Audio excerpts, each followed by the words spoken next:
Good evening and welcome to Q&A live from Melbourne. I'm Tony Jones, here to answer your questions tonight. Political and military advisor turned author Catherine McGregor. Canadian author Jordan Peterson, whose 12 Rules for Life and stand against political correctness made him a philosophy rock star. Labor frontbencher Terry Butler. The federal government's Special Minister of State, Alex Hawke, and writer, activist and Twitter queen, Van Badham. Please welcome our panel.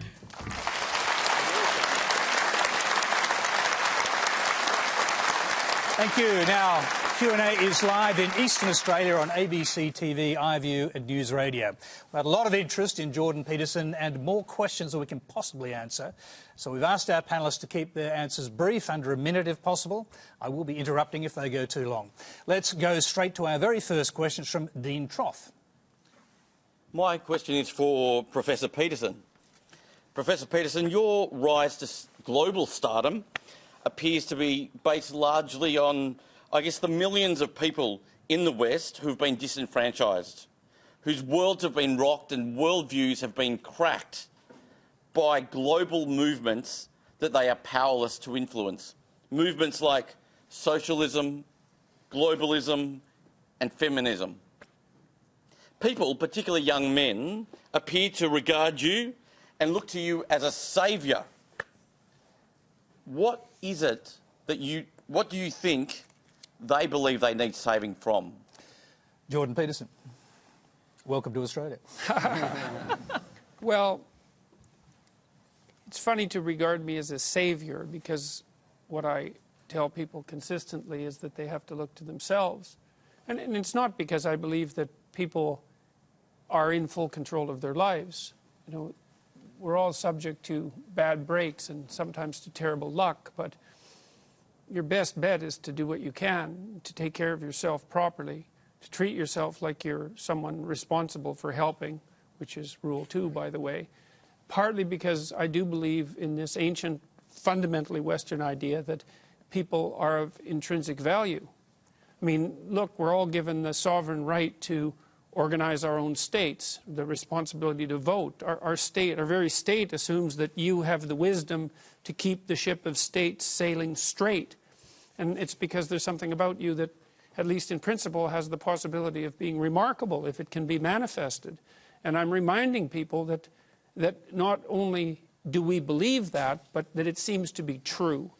And it isn't obvious to me that there is anyone, or there has been anyone for the last 4 or 5 decades, let's say, who's done a credible job of drawing a relationship between the meaning in life that you need to sustain you and responsibility. And not just for you, because it's not an individualistic idea. It's responsibility for you and your family and your community. That'll do the trick. And your broader society. Let me just... Can I just, before we move on to the other panellists, can I just draw you to the final part of the question, because there's this fascination that many young men have for your message, and I guess he's suggesting, our questioner there, that's something to do with them needing saving from socialism, globalism and feminism. Is there any truth to that in your mind? Well, there is truth to the idea that they might need a certain amount of existential rescuing from the idea that the West is fundamentally best characterized as an oppressive patriarchy, which is absolutely absurd proposition, and that as a consequence, whatever actions they might take that are forthright and ambitious in terms of participating in that system are by the very nature of the system destructive. It's very difficult for me to understand how anybody can be properly motivated if that's the fundamental view of society and male participation in it. And I don't buy any of that. I think the idea that the West is fundamentally an oppressive patriarchy is an appalling idea, and the notion that the proper way to view history is as a battleground between ethnic identities or identities in general, or between men and women, it borders on the pathological. And so maybe it exceeds just merely bordering on the pathological. Let's go around the panel on that, because there's plenty of time and other questions to explore that. Van Badham. Oh, I just find it really interesting. Like, I'm a 44-year-old, middle-aged woman who lives in country Victoria, and because I'm a feminist, I'm suddenly terrifying. I mean, that's kind of flattering. But the bigger issue is looking at disenfranchisement. people aren't disenfranchised. If you're being sold that it's feminism, a movement for equality that's never thrown a bomb, that's never picked up a gun, that's disenfranchising you, or globalism or socialism, we have not lived in socialist economies in the West in a very long time. It's been 4 decades of neoliberalism, and it's neoliberalism which has smashed communities. It's neoliberalism which has made consumption and material acquisition dominant values in society. It's neoliberalism that has destroyed the workplace and made jobs insecure and made our experience of economy so unstable. If people are feeling disenfranchised, if men feel disenfranchised, please let me reassure you that women feel disenfranchised as well, because we are all living in this destabilised economy and we are all suffering from that kind of consumer ideology. Alex Hawke. Do you think men... Start with this. Well, do you think young men feel disenfranchised? And is it by those various isms that the questioner pointed to? I do. I'm not sure that's helping what Van Batten said there about that destabilising message. I mean, it's true to say in some ways feminism and things like that haven't thrown a bomb or committed violence, but the worst violence, can be the violence of the mind. And I think men today in our society are told, virtually from their young age to now, when they grow up, that they're doing the wrong thing, that they have done the wrong thing historically, that there's no place for them. And I think that's what Jordan speaks to a lot of young men.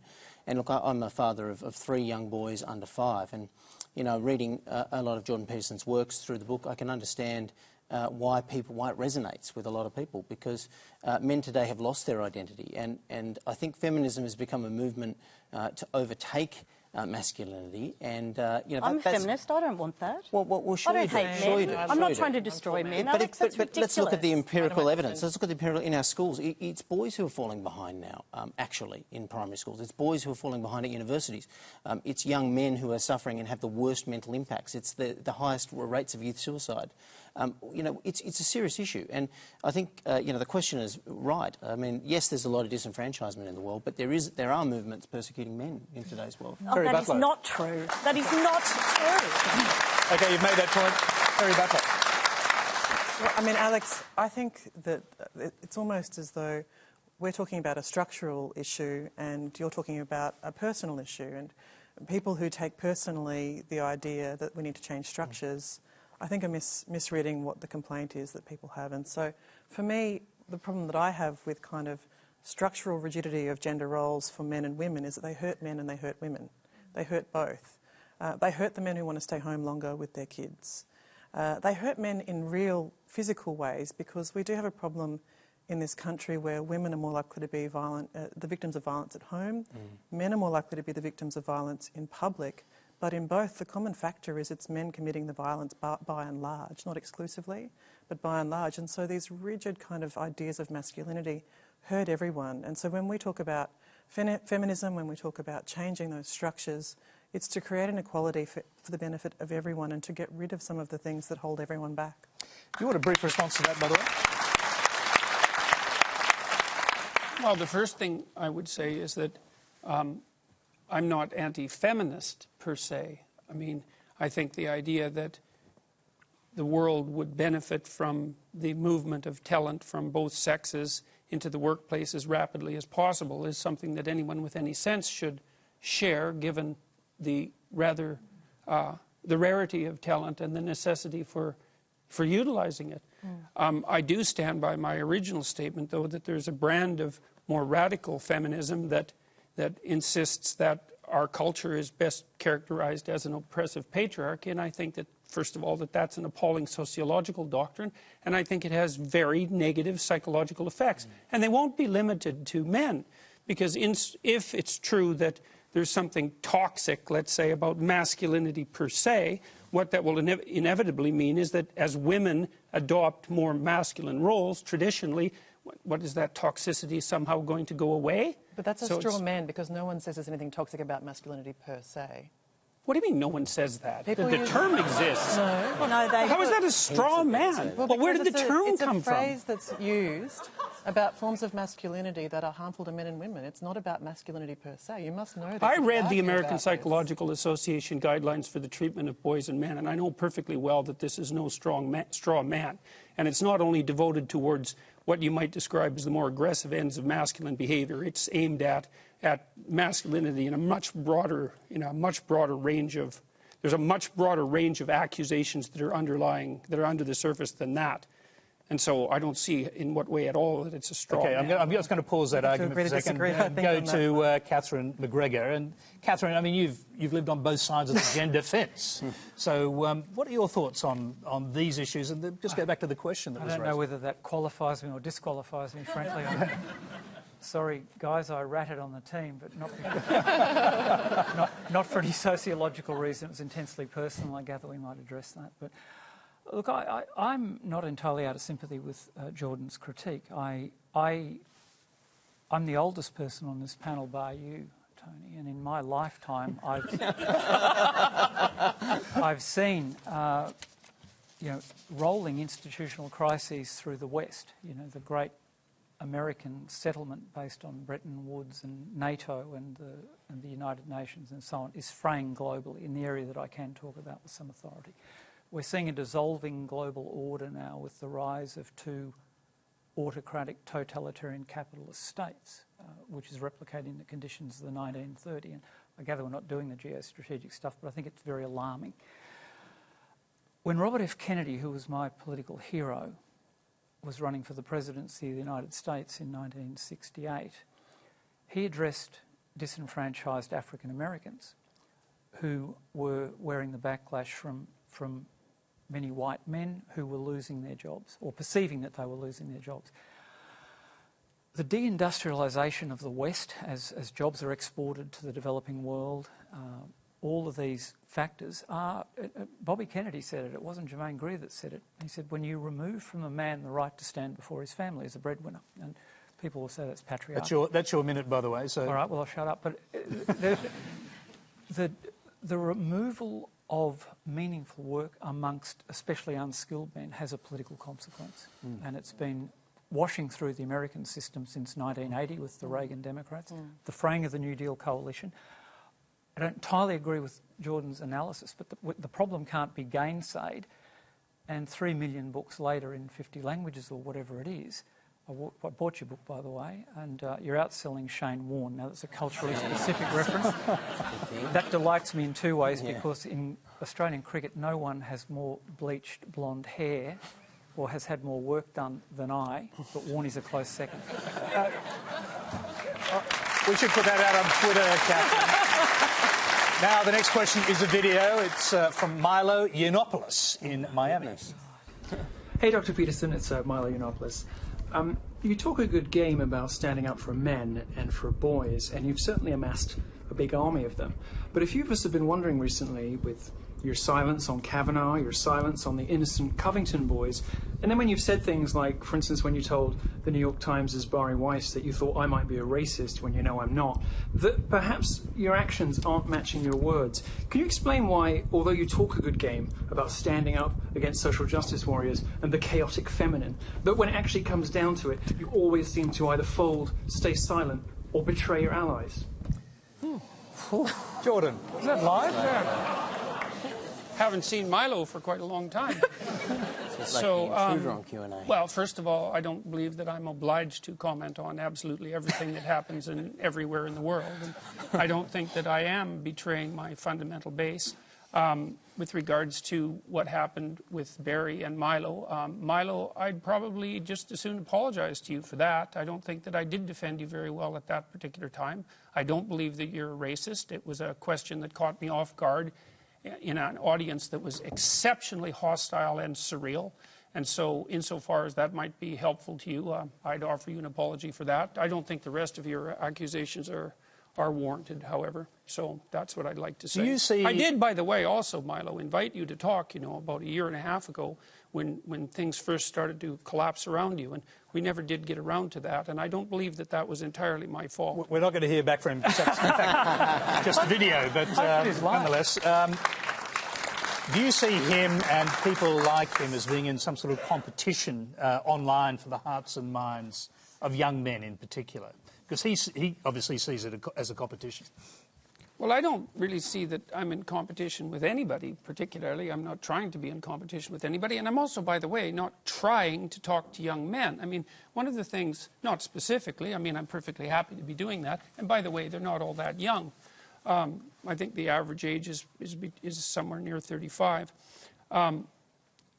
I'm trying to talk to people, and like as a university professor, 80% of my students approximately were women, and that was the case for 30 years, and at least 50% of my colleagues have been women. And there's been this idea generated in the news by news people who keep reading the news that other news people create, that somehow I have a coterie of angry young white men surrounding me because they're angry about feminism and about all these other isms, let's say. And I don't see it like that at all. I'm trying to suggest to people that their best bet in life, and this is men and women alike, is to adopt as much responsibility as they can for their own lives. And I went through this already, because that's where the meaning in life is to be found. And the notion that that's somehow a message that's limited to young men it's an absurd message. Okay. Why would that be limited? Not to kind of interrupt your flow, but your minute's up. Okay. But also, oddly enough, we have a question from a young man.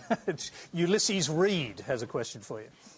With modern feminism fighting for equality between the genders, why is it that some self-proclaimed feminists would rather ignore the issues men face when it comes to gender inequality? Why aren't they doing more to address issues such as how many fathers don't get joint or any custody of their children at all, or how men are statistically more likely to commit suicide? Why do so many people either disregard this information when seeking to end gender inequality, or not even acknowledge that this is, in fact, a problem? Van, we'll start with you.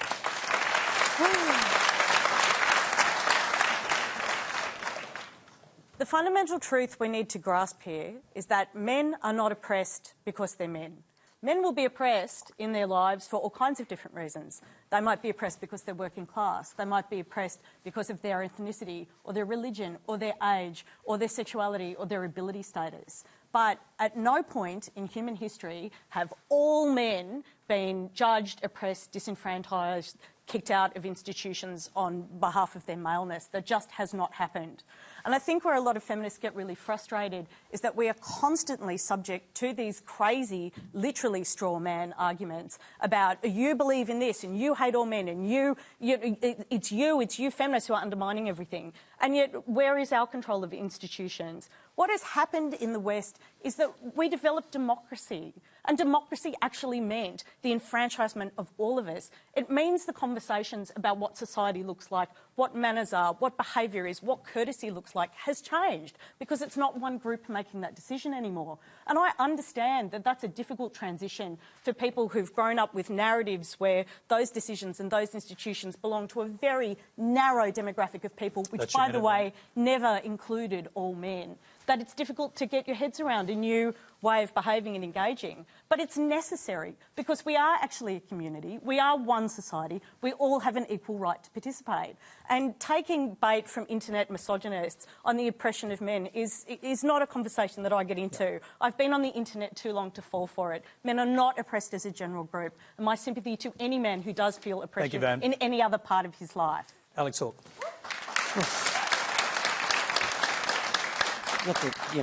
Look, I hear the core of the question, if you can. Yeah, I'd like to, because some of that, does my head in. I must be honest. There. You can follow. There, Alex. I'm just a silly male. I don't get it. But I've got to say, I agree with the questioner. I think tonight we've got a couple of women telling us that this doesn't exist in the West at the moment, but very much it does. I worry about it for my 3 young boys. I think there is a real identity crisis for the young males. So are you saying we're telling you something doesn't exist? Yeah. Feminism. You're sort of saying feminism is not as Jordan has put it, it hasn't gone too far out of its bounds and is sometimes oppressing men. It is. Oh, I'm sorry if we've rejected our bounds, Alex. Well, it's not about equality anymore. It goes beyond the argument of equality. It always starts with equality. That's fine. Everyone agrees with equality. We agree with equal rights, equal treatment of people. We agree with it in the Labor Party. And we agree with it in the Liberal Party as well. Okay. He let you answer, Van. He let you answer, so hold on. I'm the only one getting interrupted tonight. Well, I just put a stop to that. Well, you can interrupt anybody. Other than you. I interrupted to let you continue. No, well, my point is this. If we wanted to make a political point about it, Terry, the Liberal Party is a party of the individual. Individualism is the only antidote to some of this. Identity politics is on the march. It's eating away at Western society, treating people as a collective. All men are the same, or all women are the same, or all of one ethnic group are the same, or we all behave or think the same way. It's just not true. So you're right. Identifying people as individuals is the only way. Well, if you want to join, I'll get you a form. But I'd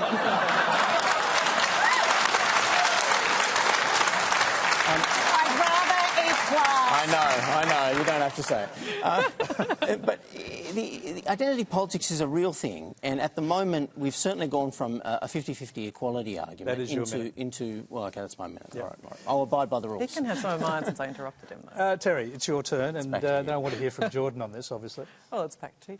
Well, I guess, Alex, the problem that I have with what you say about everyone agrees with equality, with addressing inequalities, is that agreeing with the need to address inequality is one thing, but actually doing something about it is another. And I did have a bit of a cheeky go with you about the Liberal Party, but that's because your representation is down around the 17% mark in the Parliament, and ours is up near the 50% mark. And that's because we didn't just acknowledge that inequality is a problem, we did something about it. We changed the way that our rules work, we got more women into Parliament. Interesting fact about doing that, by the way, we changed our rules and then no one ever had to use them, because suddenly when you change the structures, suddenly women feel like they can run, they're ready to put their names forward, and that's what happened in our party. It's almost impossible to find someone who ever had the benefit of our quotas in a strict way, because we didn't need to. We changed the culture by changing our rules. And I am a very strong proponent of more liberal women in Parliament as well, because I think, I mean, obviously not at the expense of Parliament. Sure. But I think that once we do have all of the parties becoming more equal, then it'll be a more respectful place, because people will have more of an opportunity to understand where each other are coming from. I'd like to go back in a minute to our questioner, Ulysses, if he's there. But Jordan, go ahead. Well, I think we don't address a lot of this systematically. We talk a lot about equality, but there's various forms of equality. There's equality of opportunity, which we discussed briefly, which I think is a very admirable goal. And then there's equality of outcome, which I think is I think it's a totalitarian impossibility, and I think it's often conflated with equality of opportunity. Equality of outcome, of course, is the doctrine that every occupation should be occupied by people in precise proportion to their proportionality in the population. So quotas in politics, for example, or quotas in business as to how many women should be on boards, how many women should be politicians, that's what you're talking about. Yes, quotas on the basis of group identity. Let's say, so for example, in Canada, our Prime Minister, an enlightened soul, decided that he would make 50% of the cabinet women, despite the fact that only 25% of the people who were elected in his party were female, which meant, certainly from a statistical perspective, that he did not hire the most qualified people for the cabinet. And he did that to virtue signal to his base. And it turned out to be a very big mistake. That's your minute, by the way. So we'll come back to these points. I just want to hear quickly from our questioner now. Ulysses, did you get an answer to your question, first of all, you think? I think that my question was more painted as, why do you believe that certain people, not feminism as a broad spectrum, but certain feminists in general, not in general, but specifically choose to ignore these statistics and disregard them when they are brought up in arguments against them regarding gender inequality? Like who, Ulysses? Like, for example, and this is just off the top of my head, in the January Gillette ad, when all these people were going either against or for Gillette for their so-called toxic masculinity attack, when people started pointing out real facts, like how men are more likely, in Australia alone, at a minimum of a 3-to-1 ratio to commit suicide in our states, they would disregard this information and just start attacking them as being misogynist and anti-feminist. So women on the internet? Yes, women on the internet. Yeah, older women, mature women, or young women who are testing out ideas? Actually, I think to be fair, we shouldn't just be cross-examining our questioner. Catherine.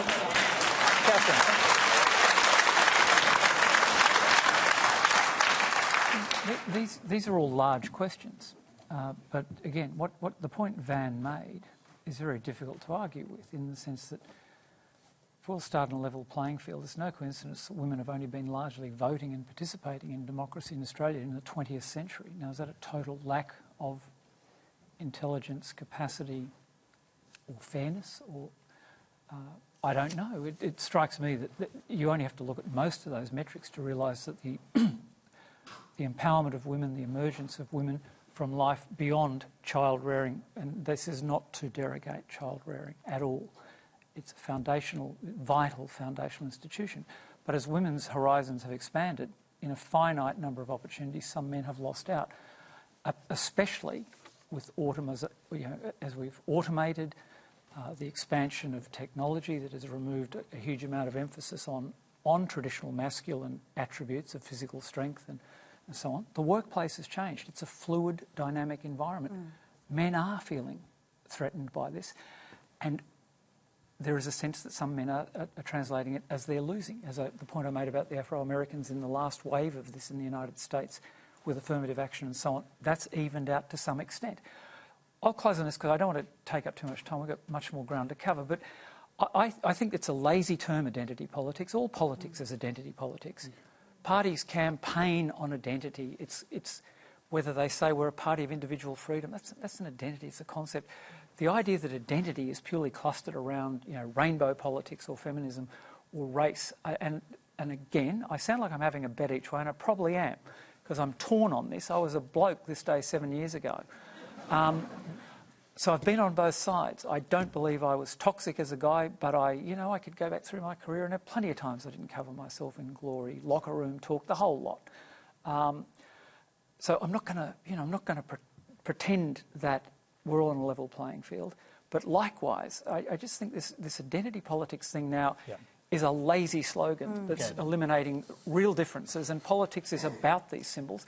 And it's terrific we're all here having this disagreement tonight, because that's the great strength of the West, is that we do this in public. Indeed. And that no one deplatformed this gentleman, which would have been reprehensible. And I'm thrilled that we're here having this discussion. I don't know if that was ever in prospect, to be honest with you. Oh, there's a change.org petition out there. The next question comes from Taryn Batten. This is a question for the panel, but mostly for Jordan Peterson. Do you believe that a stay-at-home full-time mother is adequately valued in today's society? As a stay-at-home mother myself, I don't feel valued by wider society, as most of what I hear focuses on women getting back to work as soon as possible. And you don't hear anything about the benefit of staying home and the benefit for the children. Jordan Peterson, start with you.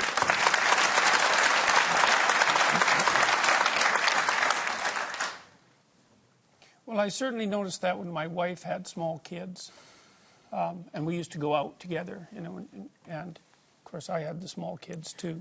But it was, I stated it that way for a purpose. When we would go to restaurants and so forth together, she was often treated with less respect than she would have been had the kids not been with her, and that was very bothersome, because it's quite a sacrifice, and a very useful sacrifice to have small children, and people who have them should be treated with respect. I think that we do an awful lot of lying to women in our society, and I think that's a better answer to your question, because I think the data indicates this too, that... what kind of lies do you mean, Jordan? That career is the most important thing in life, and is most likely to be the case that way for men and for women. I think it is important for more men than for women, because women take the primary role for very early child rearing. But it's clearly the case, as far as I can tell, that for most people, and the statistics bear this out, that family is by far the most important commitment that people make in their lives.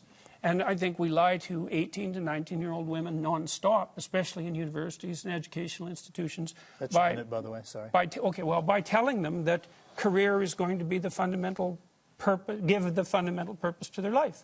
And for most people, that's simply not the case, nor should it be. Terry Butler, going straight to the question.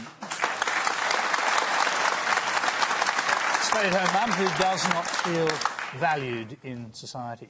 What is it that's caused that feeling, do you think? It's actually really fascinating to me, because I just speak to a lot of different people who feel that their group, the people who share their identity, you're talking about your identity, don't feel valued. And so women who go to work often feel undervalued because they feel stretched, or women who stay at home for longer feel undervalued because they go to a party and someone says, "What do you do for a living?" and they feel like they're being judged for staying at home. But one of the great things about being a feminist is that you want everyone to be valued for the inherent dignity that they have as a human being. It's pretty similar to something that Jordan said earlier, of course, and I sometimes think that in these debates we're arguing about things from different perspectives without really understanding each other's perspectives. So can I say this?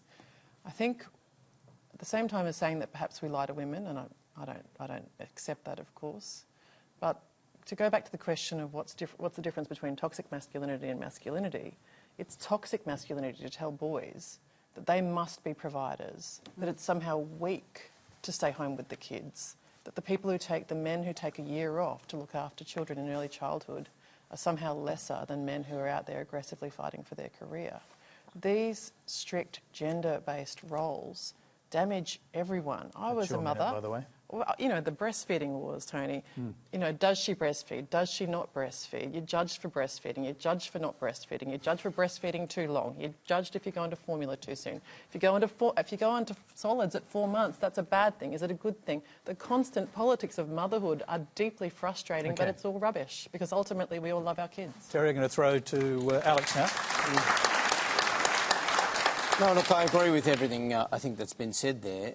But, you know, again, I think the pendulum might have swung a bit too far, and sometimes we don't value motherhood, mothers staying at home, or indeed fathers staying at home at any stage. And sometimes this manifests in the political realm in the sense that you can't even raise these issues as matters of policy. We subsidise daycare, childcare, 50% and higher, you know, increasing depending on your income levels. But we can't sort of discuss policies like perhaps do we create tax incentives for people to stay at home of equal value, to value not strangers looking after your kids, even when they do a fantastic job, even when it's absolutely necessary because you need 2 incomes to sustain your household. But plenty of people would make the choice if we had that tax incentive to stay at home and parent their own children. But we can't even discuss this topic in today's environment. I think that's a big problem. And why can't we discuss it? Well, I mean, it is a free world. You can discuss anything you'd like and you can come up with whatever policy you like prior to the election. I'd love to hear that on the If you'd like to come up with a policy now, Alex, for the next election, go ahead. I prefer to say it's a semi-free world. All right, OK. But I think that's a semi-policy that we haven't really heard the detail of. Remember, if you hear any doubtful claims on Q&A, let us know on Twitter. Keep an eye on the RMIT ABC Fact Check and the Conversation website for the results. The next question comes from Kath Larkin. Hi, my question is also for Peterson, and while I very much stand with the women's advocates in the room, my question is sort of on a different topic. You have a whole lot of fans or former fans, kind of so-called now ex-lobsters, people like Brendan Schiff. And a lot of these people talk about you have very simple answers to complex questions. You know, I think you often talk about individual responsibility over things that it's impossible for individuals to actually have responsibility over. You look at the extortionate housing market, the precarious gig economy, like things that are well out of our control. So I want to know, what is your answer to young people for some of the really big problems facing humanity, like the climate catastrophe, like economic crisis, like the precarious job market? Because I just don't, you talk all this much about individual responsibility. Most of us are never going to be able to afford to have all of these assets to have responsibility over. So what is your advice beyond banal comments like clean your room? Well, it's actually rather difficult to answer a question that ends with your comments are banal, politely.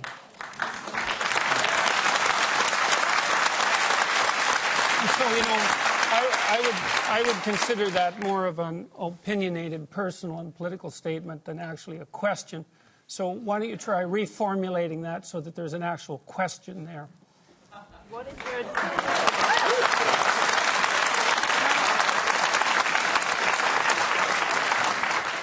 So what is your advice to young people when you talk about you need to be individually responsible, but when there are things that are so far out of our control, like climate catastrophe, like the precarious job economy, like the They're not economic as far crisis, out of your control as you think. What is your answer to Do you think people that who you're are worse facing off these than questions? you think that you're worse off than your grandparents? I think there are different challenges. Do you think you're worse off than your grandparents? I think that Jordan, once again, we're not going to cross-examine our questioners. So try answering the question about collective responsibility on climate change, for example. Pick one part of that, because the argument, I think, is that individual responsibility does not change the climate, does not fix the problem that needs global collective responsibility. So I think that's the core of the question. Do you have a theory about that?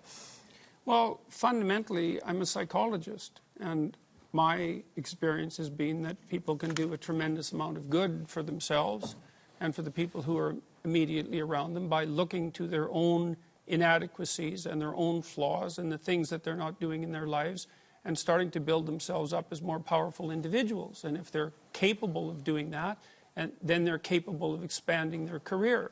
And if they're capable of expanding their career and their competence, then they're capable of taking their place in the community as effective leaders.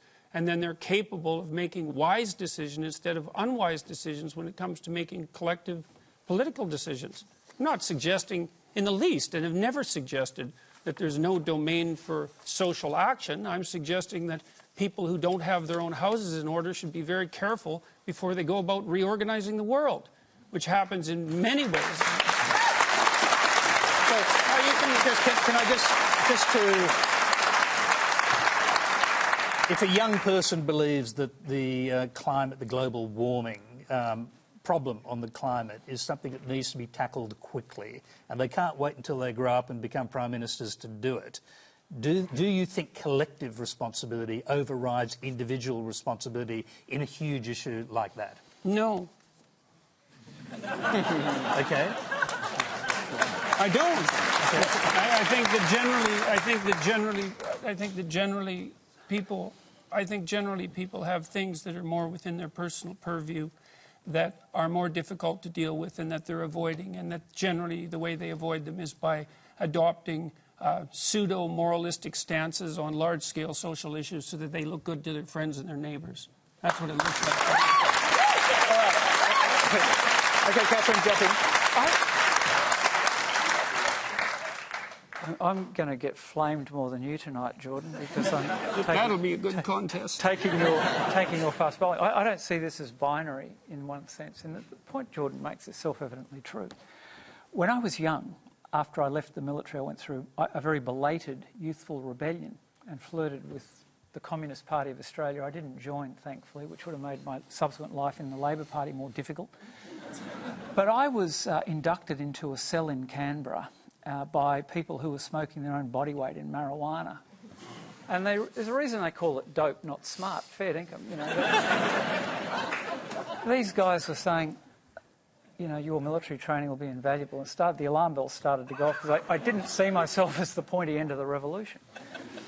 But when you can't make the rent and you can't keep the power on, you make a pretty poor revolutionary. And that's flippant, but it's the truth, you know, that whatever will we attempt to impose on the world has to come from some kind of authentic life that we've in some ways dealt with our own defects. Catherine, and demons. That's your minute, I'm sorry to say. I'm going to go right across to the other end of the panel now.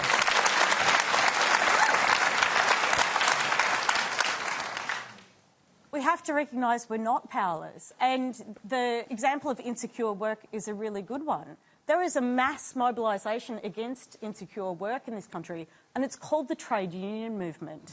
And the trade union movement realised a long time ago, and so many of the things that we really value about Australia, you know, like equality in the workplace, equal pay, the right to occupational health and safety, were won by the mobilisation of working people through trade unions. And if you're feeling disenfranchised and you're feeling powerless, whether it's about the workplace or whether it's about climate change, the vehicles for change, for you to add your own individual gift to a mass movement, they exist for you. We are not powerless in a democracy. The fact that anybody thinks they're powerless has to do with relentless attacks by corporate interest to smash the structures that can resist greed. Just about out of time there. Alex, can you fix a global problem like climate change without global action rather than individual action?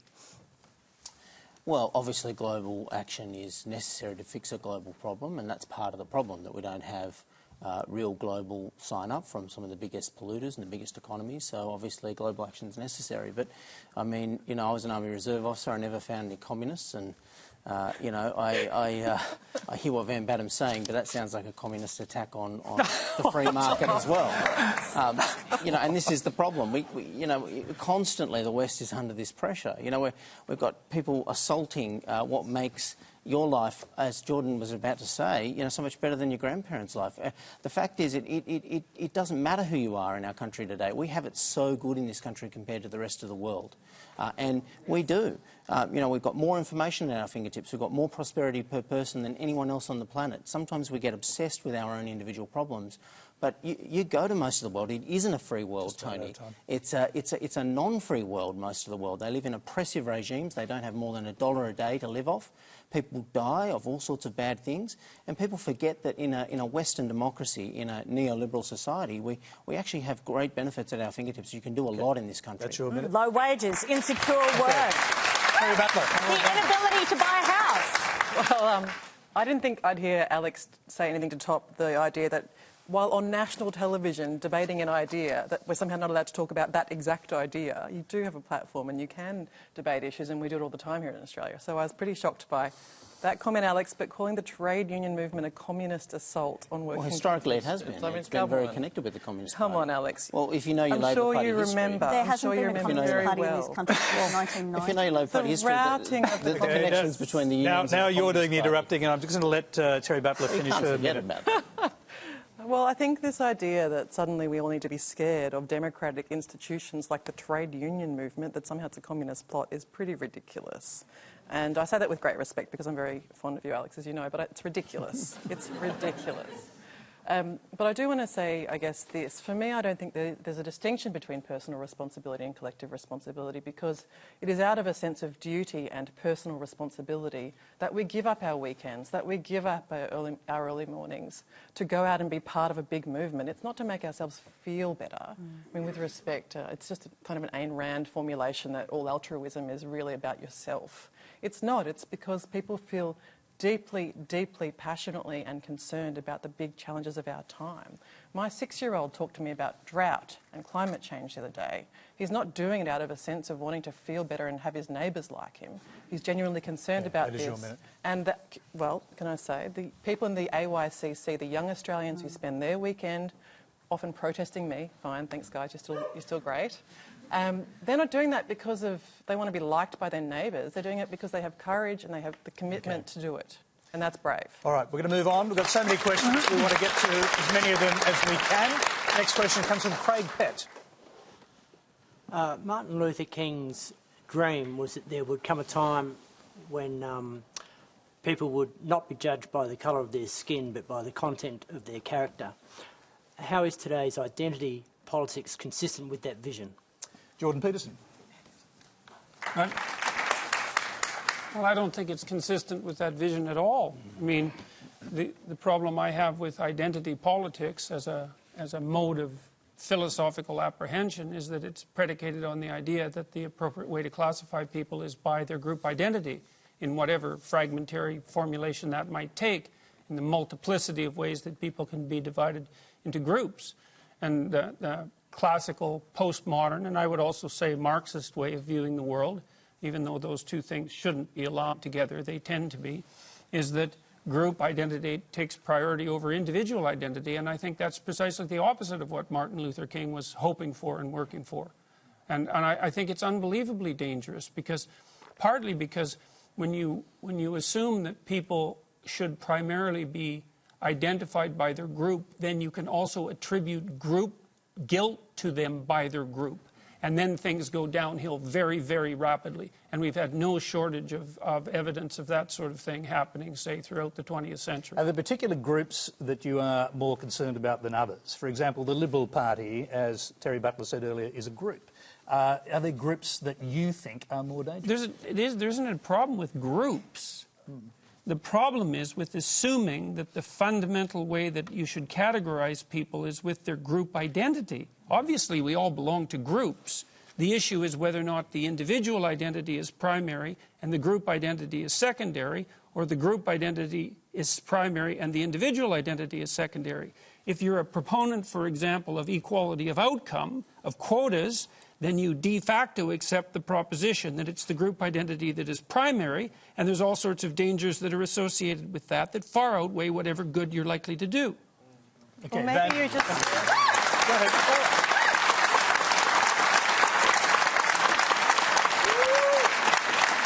Or maybe you just think that representative democracy should be representative. Maybe you just think that women should be equally represented in the decision-making fora of our nation. Maybe that's really just about having proper equality in a body that's meant to be representative. Well, I do believe that women should have... I don't understand your question, I guess.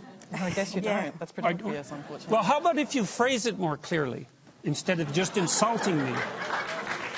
Look at it this way. Let's talk about quotas for a minute. So there's a very wide array of jobs that are fundamentally done by men. So, for example, Member of Parliament, 99.9% of sorry, Alex, I'm going to bricklayers. stop sledging you now, I promise. I'm happy to give my minute to Jordan. 99.9% of bricklayers are men. Should we have quotas for women? Is bricklaying representative democracy? That has nothing to do with the question. The question is if there's evidence of structural inequality and oppression because women aren't precisely represented at 50% in all professions at all levels, then why don't we have a conversation about having women represented in all professions at all levels? Well, why do we talk about the C-suite, for example? Why do we talk about politics and positions of power? Why don't we talk about it across the board? Okay, so let's just pause and... yeah, but that's because it's power. You pose a question to Terry Butler. Go ahead and answer it. Then we'll hear from the other panellists. His question to me? Well, yeah, if you'd about like, bricklayers. If you'd like to answer the question about bricklayers. There's nothing wrong with bricklayers. Why there are no quotas in bricklayers. It's just... I think you were trying to draw a distinction between bricklaying and running the government. And I was suggesting that a representative democracy should be representative. That was the point I made. And I representative of it by quota? Well, sure, if that's what it takes. I mean, yeah, well, that's exactly what you would say. But you know, I can... That just means a dreadful strategic inadequacy on your part. The Liberal Party steered away from quotas. I'm loath to interrupt and this. the women are steering away from the Liberal Party. I'm actually quite enjoying this. I'm loath to interrupt. I'm really enjoying they have quotas for the National Party and for the state. This assault on the Liberal Party from people that don't care about us at all and are our political enemies is often deeply care. Quite mystifying. But the absurdity of the position that Terry puts in this quota-based argument over time, it is a reductive, absurd argument. It's like saying no women vote for men and no men vote for women. It is not true. People vote and seek for the best person to represent them in Parliament. So quotas, you say quotas are a fabulous thing in the Labor Party because they've helped you meet a target. But there may be a day in our Australian Parliament, and it'll probably come sometime, where we have 75% women in the Parliament. That won't be a problem to me. Do you mean in 300 years' time when you guys finally get some women there? It won't be a problem if that occurs that way, and it should occur that way if that's what people want. Okay, but this constant identity I'm going to let you politics finish your point, and let's hear from Van Badham. Well, two things. One, there is an organisation that's campaigning for equal representation of bricklayers and women in trades, and I'd like to do a big shout-out to WIMDOI, which is the organisation that promotes women's participation in trades. They do incredible work. And I'd like to acknowledge unions like the ETU, who do a lot of work to encourage women to become electricians. And this... Come on, Van, we're not doing ads here. Let's go to the point. But this is the thing, you know, it's this pretense, it's this insistence that things don't exist that do. And, for example, the empirical evidence, which exists, there was a longitudinal study that was reported in the Harvard Business Review, hardly a repository of doctrinaire Marxism, that talked about, and there was a longitudinal study that looked at 40 years of affirmative action in the workplace. And the companies, organisations, governments, committees that did have a quota policy. And do you know what they found after 40 years? Those organisations were in better shape. Companies with more diverse decision-making structures actually made more money. Organisations that had more diverse decision-making structures actually had higher productivity. Outcomes were better when more people were involved. Okay. And that is a matter of science. That is your... it's a matter of science. Okay, we're going to go to a related question. It's from Peter Sheehy. Peter. Thanks, Tony. This is for Jordan initially. There has been an increasing trend here in Australia that anyone who has a counter view to the Socialists, PC, Lobby, Greens, Communist Brigade your friend are shouted on national television right shouted now. Down, literally, and called racists or homophobics, so that any form of rational debate is difficult, if not impossible, to now have. How can we counter this? Peter, I assume you're making an exception. You're making exception for Q&A, I dare say, because we are having that debate as we speak. And I haven't been shouted down. There you go. So, you're making progress, Tony. Jordan Peterson. Or you're wrong. Possibly you're just wrong. Jordan Peterson. Well, look, I've been called every pejorative in the book, I think, except pedophile. But, well, I've tried to keep track of them. One day last year, I was called a Jewish shill and a Nazi the same day, which was, I guess, a high point. Your claim that if we engage in certain types of discussions, this kind of reaction emerges is absolutely the case. I mean, for at least 6 months after I made what you might describe as my initial political stance, I was swarmed by people who were using every possible pejorative to take me out so that none of my arguments needed to be taken seriously. How do we deal with that? Well, hopefully we stop calling each other cheap names. That would be a nice start, rather than addressing the issues. But I would also say a certain amount of persistence is called for. If you're mobbed on social media, a brief bit of advice by people who are doing exactly the sort of thing that you're describing, I would say 2 things. The first is be careful about what you've said and what you've said in the past, and maybe it's a bit too late for that. The second thing I would say is, if you haven't done anything wrong, do not apologise. That is your minute. And then wait 2 weeks, and it'll go away. Terry Butler. Yeah. I'll come to you. Go ahead. Do you accept any truth to the basis of the question from your point of view? I mean, my job is I go and hear different points of views all the time. All I hear is debate. All I hear is people with different opinions. I just don't accept that you can't have an opinion in this country without being shouted down. I mean, it just seems so silly. We've had a number of right-wing people come to this country, and then they've had their venues targeted. They've had to leave the country because of the radicals of the left that won't let them put a point of view that's different to the socialist left. And it's getting worse. I've got a lot of grey hair. Sure. This didn't happen in this country 15 years ago. I have to say I've got a lot too, but it's pretty well dyed in my case. We have right here on national television tonight Professor Jordan Peterson, whom you might know is a figure of some controversy, and I say that with respect. I don't mean it in a pejorative way, but it's a figure of... Sounds a little pejorative to me. Is a figure of... Especially given the company that you put me in. Well, I don't know which company he's talking about, but we're here having a very civilised conversation, I think, and there's people having very different views. I don't think it's true that people can't say things in this country, and I think that those who say that are going to have, I think, a very disproportionate impact on whether people are willing to speak out. If you keep telling people they can't say things, they can't ventilate ideas, which is what you're doing, then they're going to be scared to do it. So you need to take responsibility, personal responsibility, I would venture. So what you're saying. Country do you live in again? Okay, all right. Hang on a sec. I think you already know. Let's hear from Catherine. Yeah, look, pulling a couple of things together here, I think there's merit in Jordan's assertion that we are living better than our grandparents, and to keep walking both sides of the street. That in no small part is due to the Australian trade union movement. Just to get this clear, I haven't cast a Labor vote since 1998. I voted for the centre-right tradition in Australia for this entire century. But I have enormous respect for the trade union movement. I'm not anti-union, and the coalition, for reasons of ideology and so on, opposed every national wage case when there were national wage cases, and Terry, I'm grey too, mate. I can remember when they had them. The trade union movement has placed a great deal of ballast underneath living standards in Australia and more strength to it. And the trade union movement, Alex, that was a poor rendition of Labor history. The Communist Party was broken by right-wing trade unions. I think we might be just slightly off the... If you could just address the point of that question is that people with certain views are being shouted down. Do you agree with that or not? Well, OK, I can give you... Have a look at my Twitter feed sometime if you want to talk about vituperation. I'm called... by the way, I found out I was Jewish yesterday too.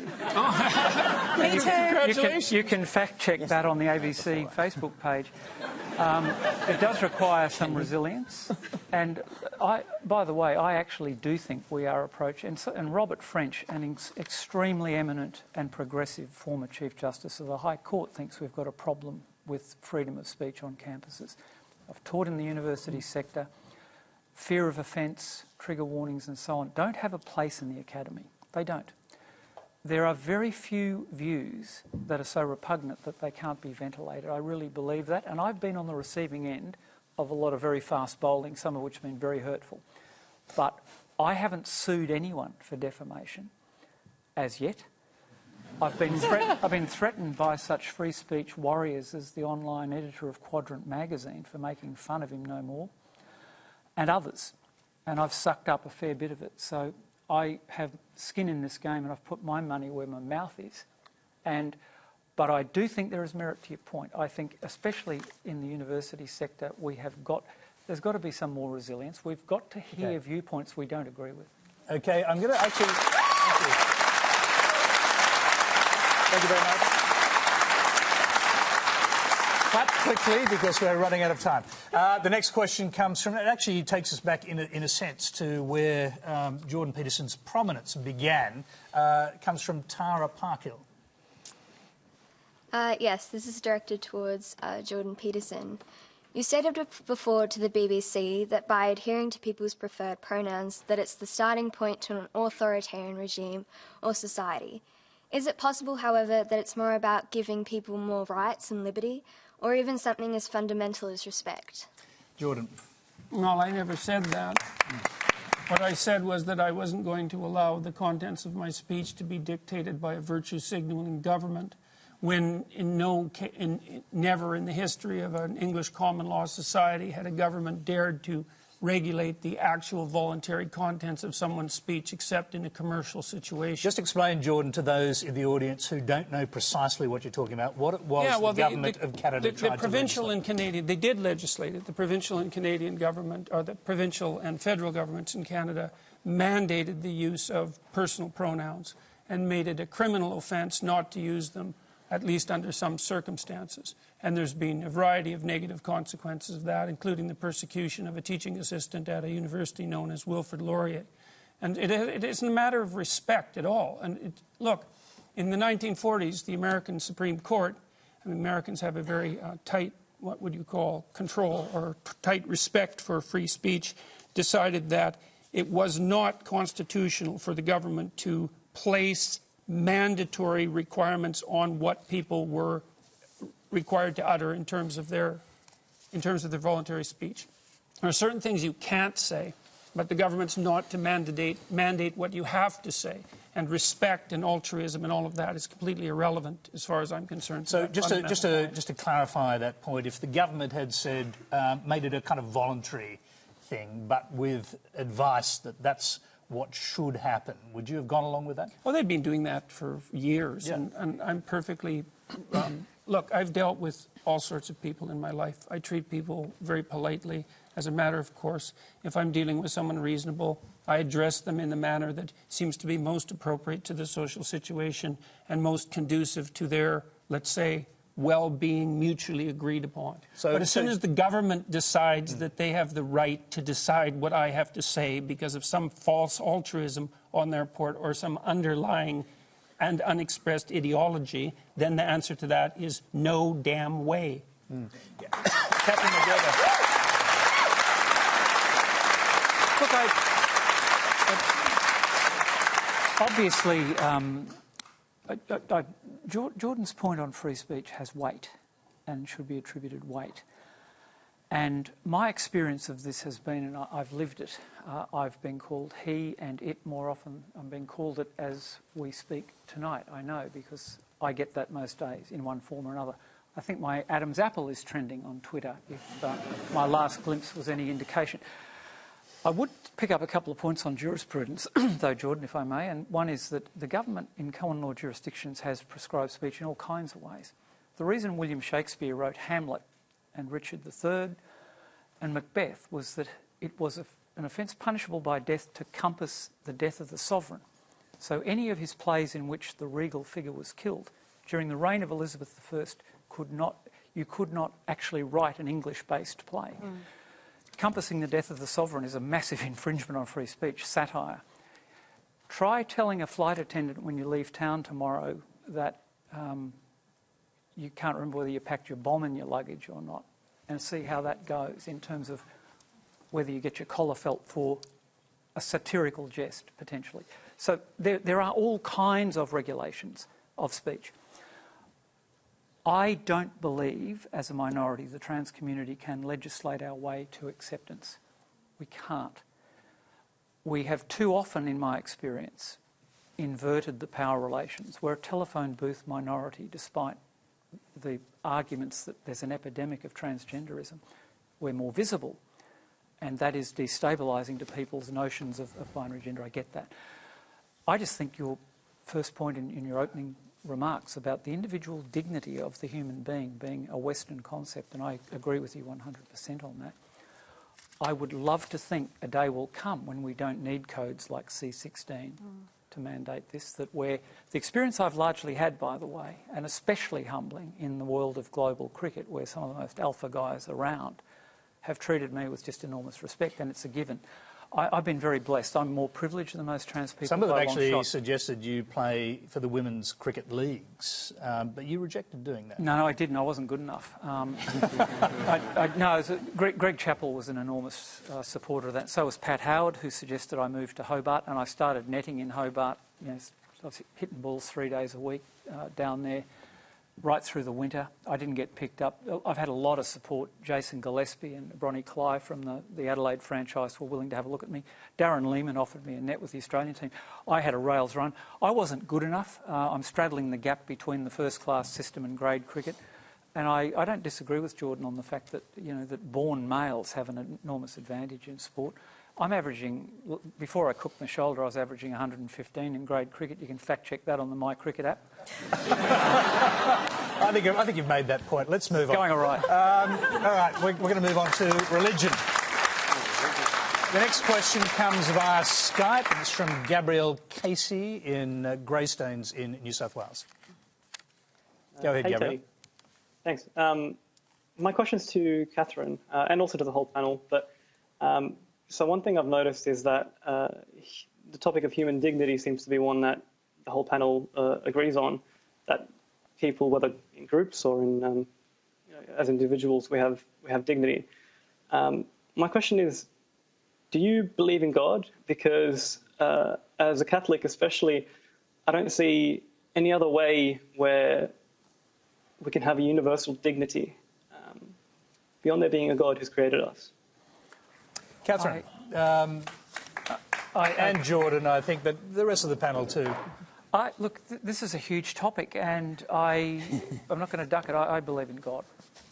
My belief has deepened even through my gender transition. I was talking to Jordan about his primary academic interest. I drank way too much. I only died from the disease of alcoholism.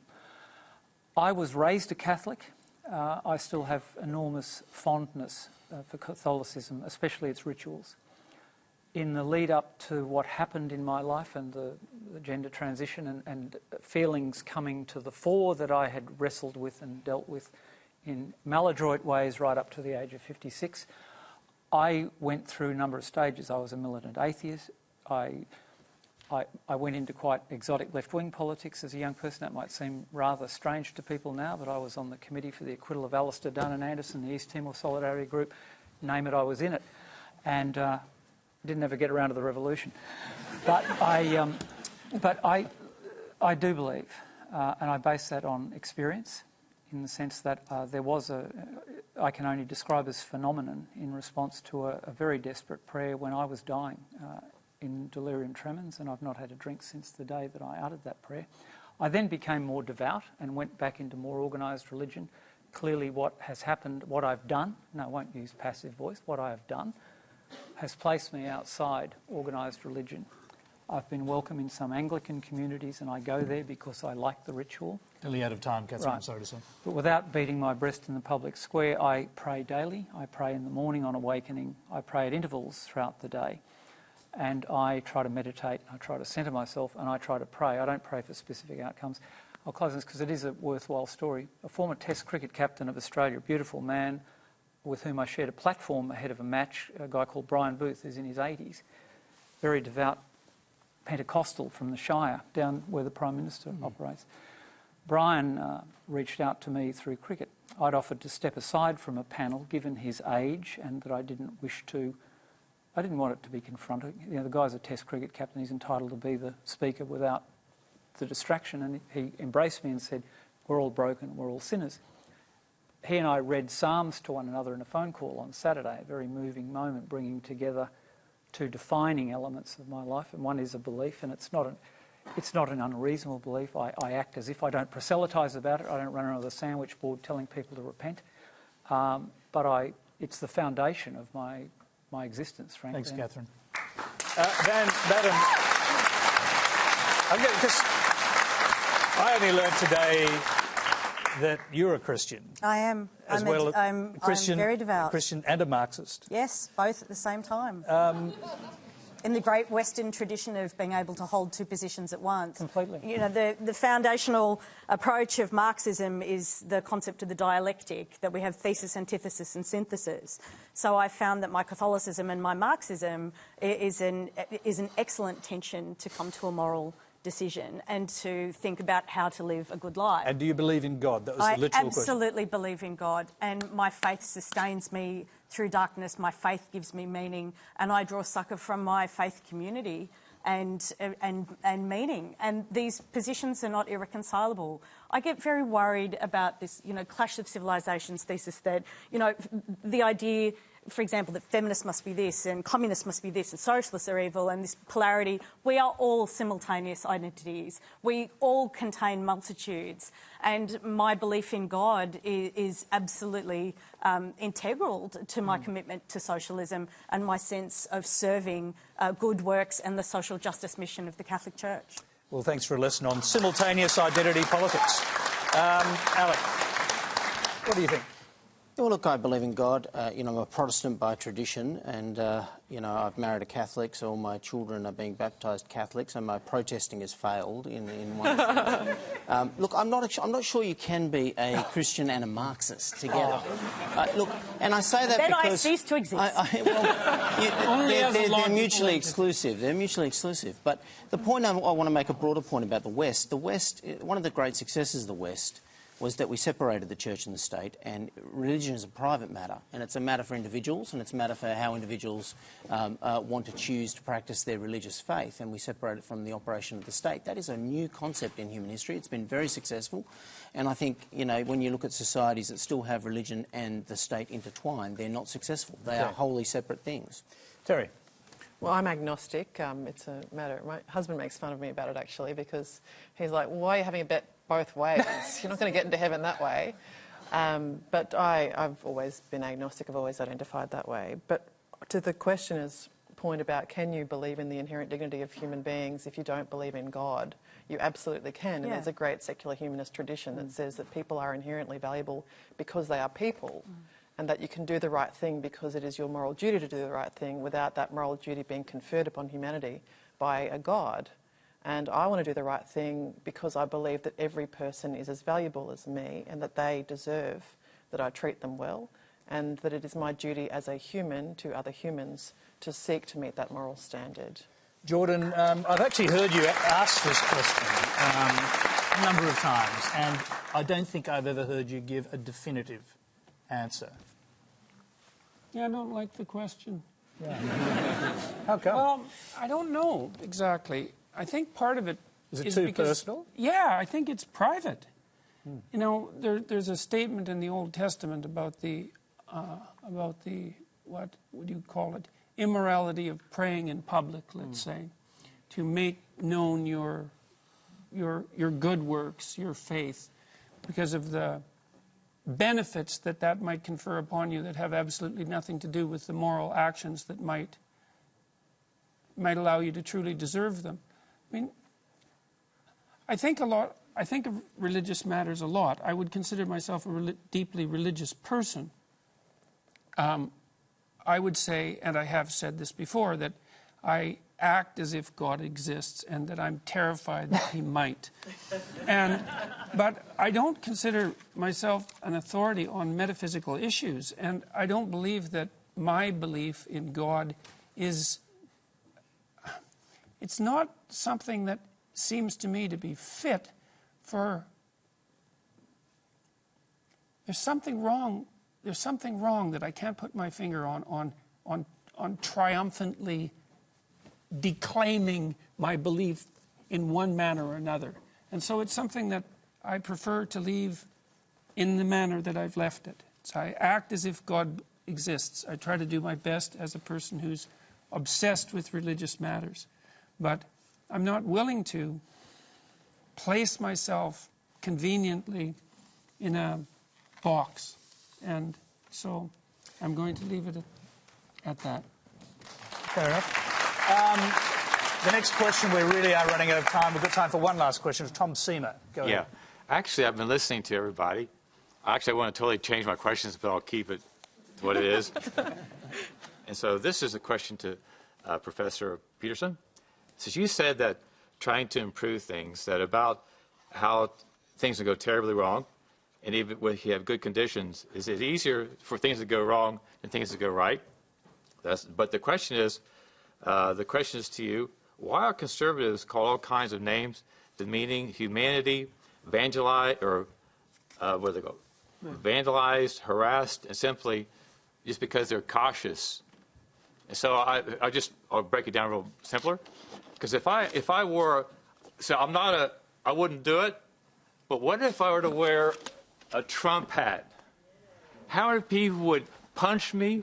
How many people would be... See, I was in American politics for 3 years. My dad, he's a lobbyist in New York and Washington, D.C. So what if I wore a Trump hat? How would you respond in this room? How many people would respond in this room? That's my question. How would you respond if I wore a Trump hat? Professor Peterson. First question. First question. I think you've made history there. I don't think anyone's actually acted out their question quite that way. Well, the first thing is, I'll come to you at the end if you don't mind, sure, Jordan. sure, I'd like to hear from Van on this. I mean, we sort of touched on this before, but there's a sense among Conservatives that, and if you did wear a Trump hat, that you would be howled down and maltreated. That's what the point is. Do you think that's correct? I think that, if you make a statement, you open yourself up to criticism. It's very interesting to hear people talk about free speech and a need for free speech that implicitly denies the free speech of other people to respond to that. If you were wearing a Trump hat in my company, I would leave. I'm not interested in Trump hat beliefs or Trump hatism. And that is an act of free speech as much as anything else. I think when people, it's a new experience for a lot of Conservatives to be criticised, to not be part of the, dominant culture anymore. And the idea, this manifestation of these, socialist, green, feminists, like, the Greens only poll 8%. Like, this is not a mass movement of people. The fundamental lesson here for everybody, and I say this as much to myself as to anybody else, the internet is not society. And how people behave on the internet is not how we behave in our homes. It's not how we behave in our workplaces. It's not how we behave in the street. And to take as a representative sample of anything, what happens on the internet is the literal modern definition of madness. Alex Hawke. Well, look, if I was critiquing your performance, I'd just suggest that you should have brought out the cap at the end and put it on. I would have added to it. Look, I'd say the problem is in the world today, I agree with you. I think if you did add your cap on, I have no problem with Van leaving. But in America... I didn't mean it like that. That came out wrong. It's just real live television. I'm sorry about that. I can't wait till the election, Alex. Sorry about that. I didn't mean it that way. I meant, I have no problem with someone leaving, but the problem is that we saw in the US a young boy who was wearing the cap was attacked, and then he was portrayed as a perpetrator of violence until it was all corrected.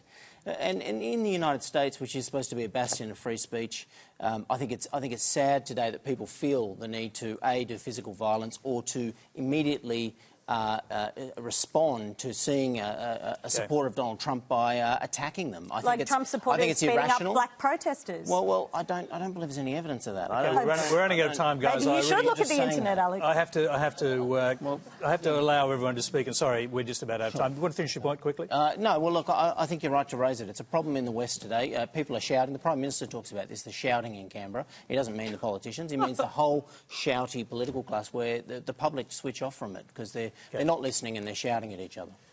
Terry.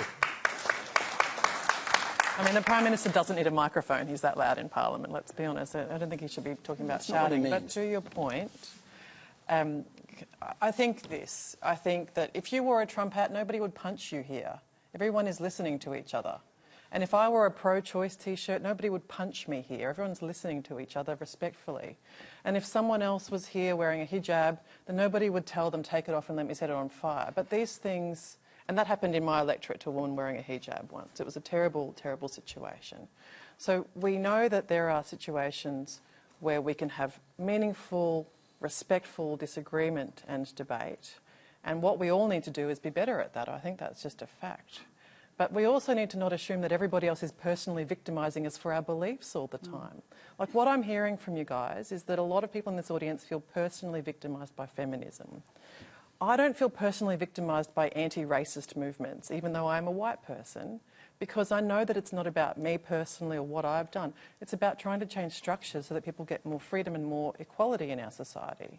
And so if we could all stop taking everything so personally and just listen a bit more, then I think we'll do a little better. Catherine. Because when I believe, actually, I've been beaten up by my faith. I'm not having a lot of ideas and everything. Because of my value system, I've been beaten up, not because I was vulgar to somebody, but because things that I wore, people actually beat me up for it. OK, all right, we'll take that as a comment. Thank you very much. Catherine. Maybe trying to end it on a slightly lighter note. If you wore a Trump cap, I wouldn't see it from here, which is see the previous answer about age of panel and why I didn't play big bash league cricket in the women's league. Eyes aren't what they used to be. But look, I think it's all been said. If that were to happen, it would be reprehensible. Yeah. I suspect in Australia more trans women are bashed for presenting in their affirmed gender than males wearing Trump hats, but I could be wrong, and fact check it if you wish. But I would, if you wore a Trump hat, it wouldn't bother me in the slightest. I can assure you. I'm the last person who's going to upbraid someone about their choice of. Jordan Peterson, we'll give you the last word as your international guest.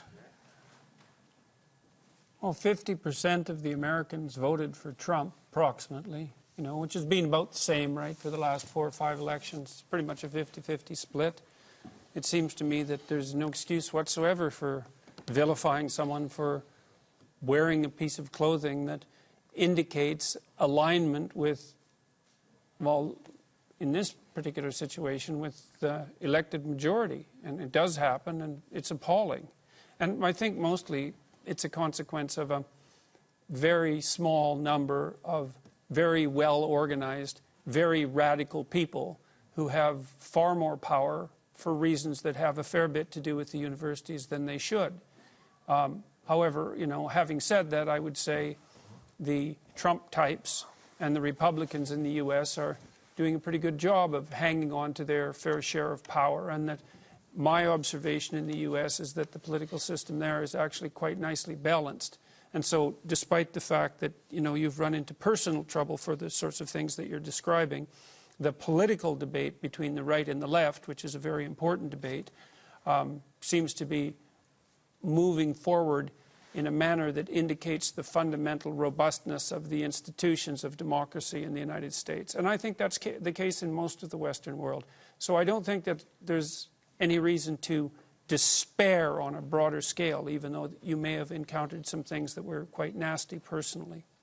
We'll end on that optimistic note. That's all we have time for tonight. Please thank our panel: Catherine McGregor, Jordan Peterson, Terry Butler, Alex Hawke and Van Batten.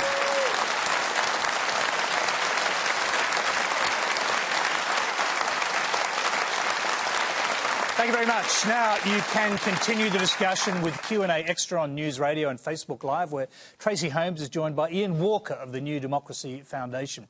Now, next week on Q&A, the manager of opposition business, Tony Burke, Liberal Senator and architect of the Operation Sovereign Borders, Jim Molan, the author, relationship counsellor and the man described as America's best-known rabbi, Shmuley Bataya, Liberal Party Vice President, Tina McQueen, and writer and academic Ruby Hamad. Until next week, good night.